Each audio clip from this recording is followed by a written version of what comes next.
Hello mga kabibig! Welcome back sa ating bagong YouTube channel. Ito ang pinakamaingay ng YouTuber sa balat ng YouTube. Ako si Kabibig, maglebak-lebak at with evidence. Ako po, ang dami ng politikong sumausaw-saw hinggil kay Pastor Apollo Kibuloy. Ang bago ngayon, ito si Franz Castro.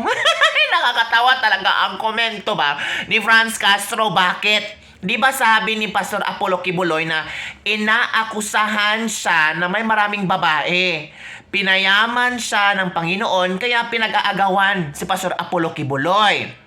Pagkatapos na ako ay maghihindi, mapapahiya, ibabaliktad nila ako. Ay, gwapo talaga ito si Pastor Apollo Kibuloy. Ang dami palang nagmamahal. At para yatang na tawag dito, parang feel ni Franz Castro ba? Natawa ako sa komento ni Franz Castro, mga kabig. Bakit? Parang ba, Franz Castro? Ikaw ba ang pinariringgan ni Pastor Apollo Kibuloy na hinihindian niya? Kasi ikaw lang ang nag-react. Parang sineryoso mo ang sinabi ni Apollo Kibuloy. Parang nasaktan ka ng todo. Bakit? Crush mo ba siya? Aminin. Kasi ito ang sinabi ni Franz Castro. Kibuloy, huwag kang ang filingero. ang akala mo ay hinahabol ka ng mga kababaihan. Hinahabol ka dahil sa accountability mo at pananagutan mo sa mga kababaihan. Ay, yun pala ang punto ni Franz Castro na hinahabol si Pastor Apollo Kibuloy na dahil sa mga pananagutan sa kababaihan. Ay, ganun pala. Hindi pala yung parang tawag dito, nabasted si Franz Castro, hindi pala yon. So sabi ni Franz Castro, Kibuloy, wag kang filingero. Kung ba, natawa na ako sa comment. Kahit itong ganito kaliit na issue ba, pinapatulan ng mga politiko para maging, tawag dito, para maging relevant.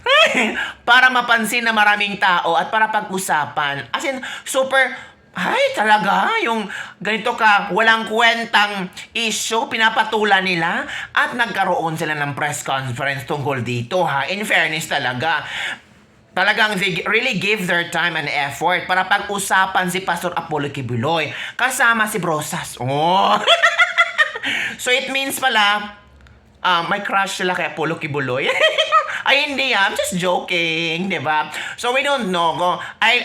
Alam naman natin na may pinaglalaban si Franz Castro. And I'm sure Franz Castro is supporting Risa Hontiveros at ipinaglalaban nila na sana makatanggap or makuha ng mga kababaihan daw di o manong inabuso ni Pastor Apollo Kibuloy ng hustisya. Di o mano, alleged pa siya. So it means wala pang klarong ebidensya. So, tingnan natin sa March 12 kung talagang March 12, March 5, basta. Kung hindi, pupunta daw si Pastor Apollo Kibuloy sa Senado. Nako, ipapatampot na si Pastor Apollo Kibuloy. At meron pa pala, pati sa Kongreso, hinihiring, tinatawag, hinahanap, iniimbitahan si Pastor Apollo Kibuloy na duminig, umaten sa hearing tungkol sa SMNI kasi marami dang tanong sina Franz Castro, sina Brosas. Diba? Panoorin niyo ang video ito. Tingnan niyo. Ang filingero, akala mo ay hinahabol ka ng mga kababaihan. Hinahabol ka dahil sa accountability mo at pananagutan mo sa mga kababaihan. At dito naman sa House of Representatives, sa March 12, mukhang nakatakda yung Committee on pagdinig sa SMNI franchise doon sa Committee on Legislative Franchise. Sumarap ka kasi marami kaming mga tanong kaugnay doon sa yung sa ownership ng SMNI at doon sa siyempre mga registration nito nakaugnay doon sa at siyempre yung mga ilan sa mga nakikita natin na paglabag doon sa batas kaugnay ng prangkisa. Kaya harapin mo yung accountability mo, Pastor Kibuloy, with due respect, no? Wag kang masyadong filingero na hinahabol ka ng mga kababaihan at pinagmamalaki mo yung kayamanan. Diba? So, yun po. Most wanted na ng FBI ito, no? Na nakikita natin na talagang talagang feeling niya pa nagtatago siya dahil meron daw siyang mga death threat or whatever. Meron naman tayong meron naman tayong rule of law. Gina G si Tambelina. Ay, nako. No, pinagsasasabi mong rule of law. Wala na yan. Rule of law, wala na. Di ba kasi ang rule of law na ngayon, kayo, no? Kongreso, at saka Senado. Yan na. Yan na yung rule of law ngayon. Di ba? Kasi sa totoo lang, bago nyo patanungin si Kibuloy, wala na eh. Nakusahan nyo na eh. Ay, nako, ambot. Yan yung best example ng hindi ka daw nila i-judge eh. Pero, ang sama-sama na pala ng mga pinagsasasabi. Ang sama-sama na pala ng mga iniisip sa'yo.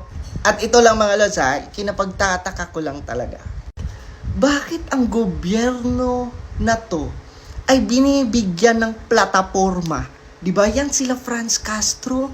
May pa-conference pa. Diba? Center of attraction. Diba? Bakit binibigyan ng exposure itong mga hinayupak na to?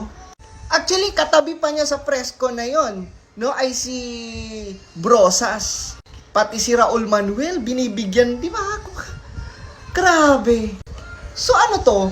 Kampihan na? Kampihan na ng mga makakaliwang grupo? Grabe. Actually, sa totoo lang mga lods, kahit ako nako-confuse na din talaga eh, di ba? Kasi imaginein mo, lalo na yung si Franz Castro, meron yan silang kaso, di ba, na nangingidnap ng kabataan para isanib sa kanila. Ano, kakalimutan na lang ba natin yun? Di ba? Kakalimutan na lang ba natin yun na may connection sila sa mga makakaliwang grupo? Wala na talaga, di ba? Nakapasok na sila sa gobyerno eh. Mga traidor pa naman yan sila. Without knowing it, ikaw na pala ang sinasaksak sa likod. Kaya, no, maging careful talaga ang gobyerno ngayon. Lalo na dahil dyan kila Franz Castro. O, nakita nyo na. So, kayo na ang bahalang humusga kung sino sa dalawa ang totoong nagsasabi ng katotohanan, kung sino ang filingero, kung sino ang malinis, kung sino ang walang sala, kung sino yung very pure na talagang yung pagtutulong ay para sa mga taong humihingi ng tulong at hustisya. Kung sino nga ba ang may totoong may sala. Don't forget to like, subscribe, and share this video at mag-comment below ha kung ano ang inyong reaction dito. Ito lang nakukuha natin sa mga Facebook, sa mga Twitter, mga informasyon, which is nakikita natin at bibigyan natin ng opinion, ba? Opinion ng mga tao, opinion ng mga concern sa mga nangyayari sa ating bansa ngayon na ewan ko, hindi ko na alam kung saan patutungo ang bansa natin, sa left, sa right, sa forward, sa backward, or di kaya wag na lang. Hey, naku, makabibig. Don't forget to like, subscribe, and share this video. Bye, everyone. See you next time.